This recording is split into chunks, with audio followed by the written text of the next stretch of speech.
Well, we begin this afternoon with signs that the U.S. may be moving in the direction of becoming a police state. Now, we've heard about drones being used in the Middle East. Most recently, Iran seized a U.S. drone accused of spying on the country.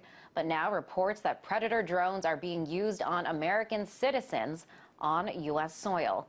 This video pretty much sums it all up. Nelson County, North Dakota Sheriff Kelly Yonke went looking for 6 missing cattle on the Brossard family farm when 3 armed Brossard brothers chased him away. Yonke called the Highway Patrol, a SWAT team, a bomb squad, and a Predator drone operated by U.S. Customs and Border Protection. The drone was used to surveil the property until the Brossard brothers were observed to be unarmed. Then the SWAT team moved in to make the arrests. Yes, that really happened. An unmanned multi-million-dollar drone was reportedly used to help local police track down stolen cows and their owners. So what is happening here in the U.S., and is this a sign of things to come?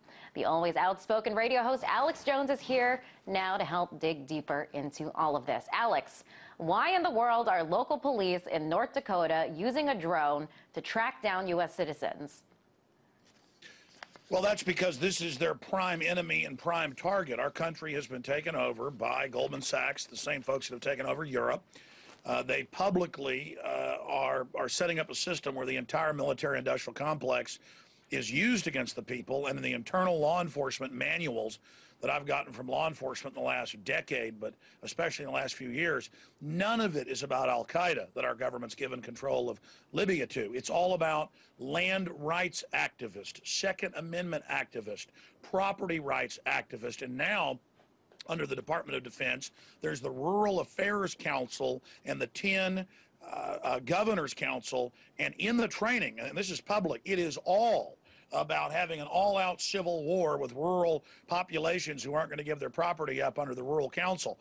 So, of course, hundreds of miles inside the U.S., they won't use the Predator drones on illegals coming across the border, but they will on citizens who, under common law, cows keep coming on your property for the damage and things, you are able to keep them. That's common law. That's state law. And the fact is that then without a warrant, they came on the property and they said, hey, get out of here. You don't have a warrant. And they had firearms in their vehicles, so they called in a Air Force vehicle. And this is a multi-million-dollar system they use to kill people worldwide. And why is it happening? When they passed the NDAA that Ron Paul has called martial law in America here in the U.S. a few weeks ago, when they passed that, it says the whole world, not just the U.S., can have predators over it dropping bombs on them. So it's a declaration of war, an end to posse comitatus, troops on the streets, and says they can kill U.S. citizens, disappear U.S. citizens. It isn't a police state. It's beyond a police state. It's something more like North Korea. Do you think, Alex, that this is a sign of things to come, this cross from using, because drones are typically used in the Middle East, on terrorists. Do you think that this could be the beginning of more instances like this, where we see Predator drones being used on U.S. citizens?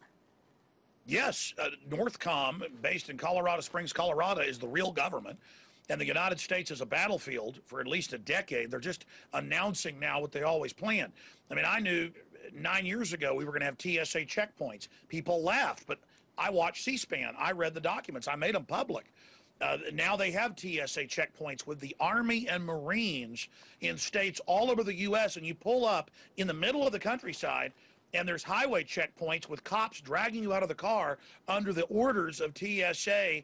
Now they have Marine Corps running DUI checkpoints to make it sound like good PR. They're just getting everybody ready for this. I mean, Army Times, Stars and Stripes 3 years ago said Homeland Brigade Homeland was the headline, preparing to pull triggers on American citizens. And I mean, the military's public. They are training. I've been to the drills where they train to go door to door, confiscating our firearms, arresting political dissidents. What came to Russia, what came to Nazi Germany, what came to China, what's come to every other country, classical authoritarianism is now coming here, and the drones that we pay for are going to be used against us. Not when there's a bank robbery, not when a liquor store gets robbed, not when your house gets invaded, but when you are that rural gun owner. The entire posture of the Pentagon is literally set to wage war on self-sufficient country boys, as Hank Williams' song, "A Country Boy Can Survive." You can skin a buck, you can run a trot line. The law enforcement is obsessed with it because But they know why rural target the populations. rural farmers? What danger do they pose? Why did Stalin target them in Ukraine? Why did Hitler go after rural areas? They don't want you being self-sufficient. They want you in the artificial big cities, the artificial habitat that they've basically set up, their control grids. You go out in the middle of nowhere and you'll be in country towns with Homeland Security cameras everywhere, helicopters flying over, because I've been telling people this is coming in the rural areas because I've talked to the police. They are scared of people that are self-sufficient and who they know aren't going to turn their guns in when they're ordered to. Okay, Alex, you know, one argument that we hear from proponents of drones and other surveillance methods is that, hey, do whatever it takes to improve the safety and security of the population. What do you think about this argument? And can you talk about the capacity of drones to be abused? Absolutely. Look, Hitler said he did everything he did to keep people safe.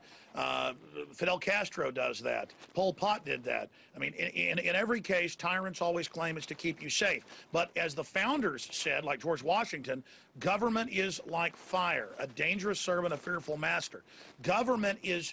In the 20th century, government killed over 200 million people, more than anything else that was an unnatural death. Government is always the greatest abuser. Government is always the greatest danger when it gets out of hand.